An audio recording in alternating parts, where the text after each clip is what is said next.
Hi friends, मैं ताहिर मंसूरी अपने channel GK short trick में आपका एक बार फिर से स्वागत करता हूं। आज हम कक्षा 12वीं अर्थशास्त्र अध्याय 4 पूर्ण प्रतिस्पर्धा की स्थिति में फर्म का सिद्धांत के वस्तुनिष्ठ प्रश्नों को हल करेंगे। शुरू करने से पहले मैं आपसे रिक्वेस्ट करना चाहूँगा कि हमें इन क्वेश्चनों के आंसर ढूंढने में बहुत मेहनत लग रही है, तो कृपया कर लाइक ज़रूर करें।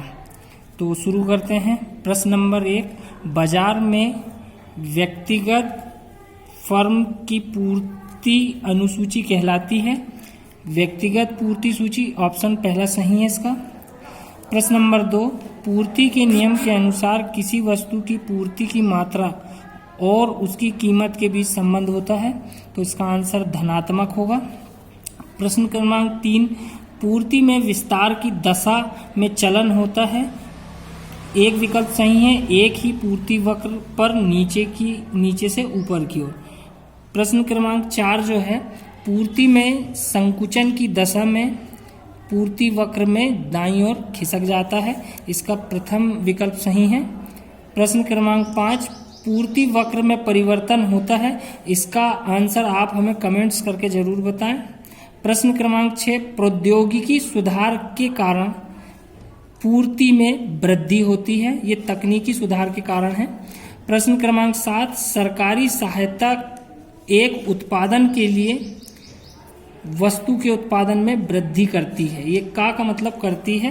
प्रश्न क्रमांक 8, जब एक पूर्ति वक्र प्रारंभिक बिंदु से शुरू होकर झुकती हुई धनात्मक सरल रेखा बनाता है तब। तो इसके जो विकल्प दिए गए हैं ये भी आपको कमेंट्स करके बताना है। प्रश्न क्रमांक 9, जब पूर्ति वक्र x अक्ष के समांतर होता है तब पूर्ति की लोच होगी अनंत। विकल्प 3 इसका सही है। प्रश्न क्रमांक 10, जब किसी वस्तु की कीमत 4 रुपये प्रति इकाई से बढ़कर 5 रुपये प्रति इकाई हो जाती है और पूर्ति की मात्रा बढ़कर 100 इकाइयों से 120 इकाई हो जाती, तब इसकी पूर्ति की कीमत लोच होगी। तो इसका आंसर 0.8 आएगा। ये सूत्र से हल होता है।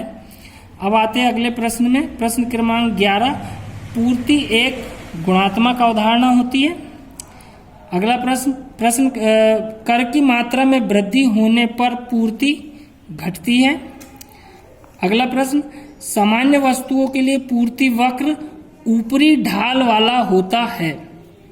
अगला प्रश्न है, किसी वस्तु की पूर्ति को निर्धारित करने वाला एक प्रमुख घटक वस्तु की कीमत है। अगला प्रश्न, पूर्ति वक्र का ढाल x अक्ष के चरों का भाग लगाने पर आने वाला खालिस्तान है। इसका आंसर भी आप हमें कमेंट्स करके बताएं।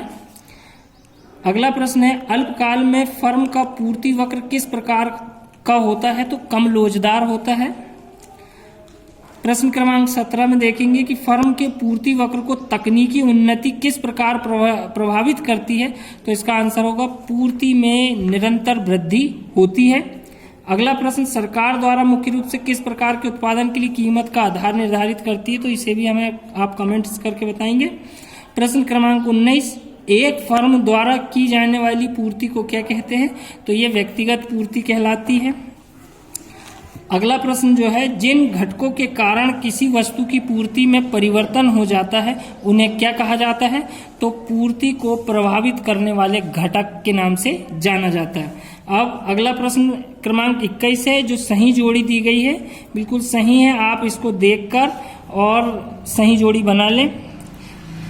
प्रश्न क्रमांक 22, फर्म के संतुलन में MC वक्र MR को ऊपर से काटता है। ये सत्य असत्य बताना है, तो इसका आंसर असत्य है। अगला प्रश्न क्रमांक 23, कृषि वस्तुओं पर पूर्ति का नियम अनिवार्य रूप से लागू नहीं होता, तो ये सत्य है। पूर्ति वक्र का ढाल नीचे की ओर होता है, ये असत्य है। किसी वस्तु की पूर्ति की लोच उस वस्तु की पूर्ति पर निर्भर करती है, ये सत्य है। और पूर्ति का नियम गुणात्मक होता है, ये भी सत्य है। वीडियो को लाइक और कमेंट जरूर करें। धन्यवाद।